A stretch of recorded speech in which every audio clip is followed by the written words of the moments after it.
This is Robbie Williams' Sing When You're Winning. And this series came about, again, one day, sitting in the house, I had a phone call out of the blue from someone called Tom Hingston. And Tom Hingston phoned me up and said, are you interested in doing an album cover? Well, at the time, there was a real snobbery in the art world between commercial work and artwork. And now that seems to have dissolved. But at the time, if you were a commercial artist, rarely would you ever be able to break into the art world and vice versa. So you had to lay your hat where you wanted to be, really. So my immediate reaction was to this project was, no, I don't want to do it. And then Tom Hingston said to me, well, would it make any difference if I told you who the artist was? And I said, probably not. And then he said, well, it's Robbie Williams. And at that point, Robbie was enormous. He still is pretty big now. But he was the #1 player, really. So I sort of backpedaled quite quickly on that and said, well, maybe I could squeeze it in my schedule somehow or somewhere, which I'm kind of glad I did now. So I was brought in to pitch an idea. The brief that I got for this was incredibly simplistic. They said they wanted to do Robbie as a multiple. They'd obviously seen my work at various exhibitions. It was shown as part of the Citibank exhibition in about 2000, I think it was 2001. And there was a good catalogue produced for that. And the guy, Tom Hingston, had been to this exhibition at the Photographer's Gallery, seen my work at the Photographer's Gallery, liked it, and then thought at some point I'm going to use this guy. So this is how it came about. Tom Hingston had done a lot of really interesting work before. He'd worked with Grace Jones, Massive Attack, Rolling Stones, Nick Cave, Chemical Brothers, people like that. So he was someone I could immediately look up, find information on, and obviously I quickly realised that he was serious and this was something that could potentially do. So I went to the first pitch. Now, if you're ever getting bored of creating sketchbooks or now blogs or anything like that, and you think to yourself, well, I don't know why we have to keep producing these things. This is a really good reason, because when you have to pitch something, you have to do exactly that. I guess now I would probably turn up with an electronic form of presentation, but at the time I turned up with sketchbooks. And I presented my idea for the shoot. I presented 13 ideas for the shoot, potential front covers. And there was a big scrap about who was going to do which picture and how this picture was going to use them. And no one would agree on it. And eventually they just turned around and said, right, let's commission him to do the lot. So it went from one picture for the front cover, which wouldn't have been this picture, to me being commissioned to do 13 pieces of work. So it's quite a massive undertaking. And then they said to me, well, how long would you need Robbie for? And I said, oh, 3 days, not really knowing, that Robbie's time is billed out per minute virtually. So no one had ever had him for that sort of period of time. And then they said to me, well, we want to do this at Wembley Stadium. Can you book Wembley Stadium for us? I was 2 years out of college, and suddenly someone's telling me to book up Wembley Stadium for a shoot. I had no idea how to do this. So at that point, I thought to myself, well, I've got to get an agent. So I got an agent involved, an agent called Mark George, and I'll come back to that in a second. So he helped me put this together.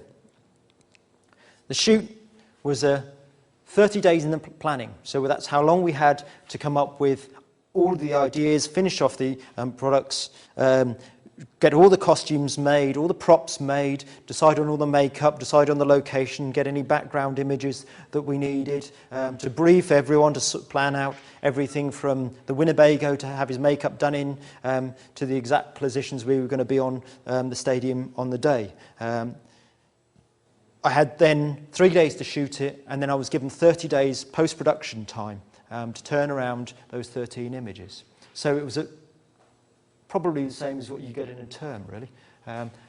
Quite an intense period of work. And to do the post-production on this, I would get up in the morning, I'd go to my computer, and I would stay there. I was in a studio flat at the time. I would literally stay in the same room, walk from getting a cup of tea back to the desk, and I lived like that for 30 days. I barely left the room because I didn't realise how much work was going to be involved in the post-production of this work.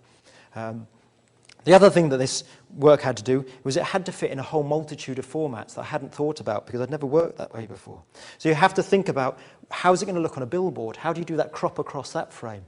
How is it going to look on a square CD case? Because that's a completely different crop.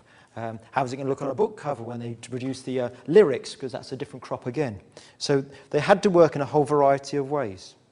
I mean, of course, I said before, thankfully I got my agent to hire out the stadium, organise for me the best possible people to help me along on the actual shoot. So I had my agent on this, which was great, his PA. I had 3 photographic assistants assisting me on this project for the 3 days. I had 2 stylists who were sorting out all the clothes for him. I had hair and makeup. Actually, there was 2 people, one doing hair, another one doing the makeup. I had Tom Hingston. I had Tom Hingston's assistant. I had a record company rep, and I had Robbie Williams' personal agent. And that was just the core people there. So we had loads of people sort of popping in from various different levels all the time, all of which need catering for, all of which wanted to have a little bit of your time to talk about the project and undertake it. And you as the photographer, you have ultimate responsibility on these shoots. It's not down to your agent, it's not down to the record company. At the end of the day, what you produce is what they're paying for. So everything rests on your neck, and you can't turn around at the end of the day and say, oh, the computer didn't work, or the bike didn't turn up, or whatever. They're not interested in that. It's your job to control these things. So there's a lot of pressure from when you're doing this type of work. But I was quite naive, so I just all went into it and thought, yeah, I can do this, and I did. So if you get the opportunity to do something big, then give it a go. Try your hardest, but use this time at college certainly as a learning ground for doing this, because I was confident I knew how to create the pictures, and that for me was the most important thing. I had a clear vision about what I was going to do. This picture was drawn out as a sketch, exactly as you see it on screen now. The problem with this picture, and this picture was the one that during the shoot everyone thought this was going to be the front cover for his album, but a picture like this is so UK based. It wouldn't work in Europe, simply because if you look at this picture and you thought, well, we won the football match for whatever it was, World Cup or whatever it is at the time, or we lost, or whatever, there was a bit of upset, then it would actually have an impact on the sales of this album, just because people would associate this with Britishness. So this was going on the back cover, and then it ended up inside. But to me, it was still one of my favourite images I produced from that series.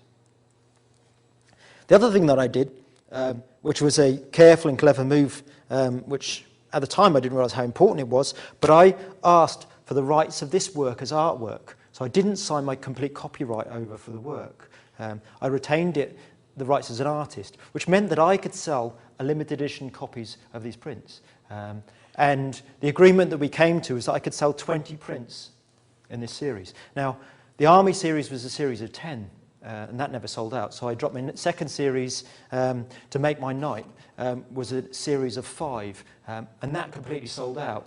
So I wanted to have something higher. So to get 20 of this was fantastic. This picture was the most popular one from the series, and it sold out within a year.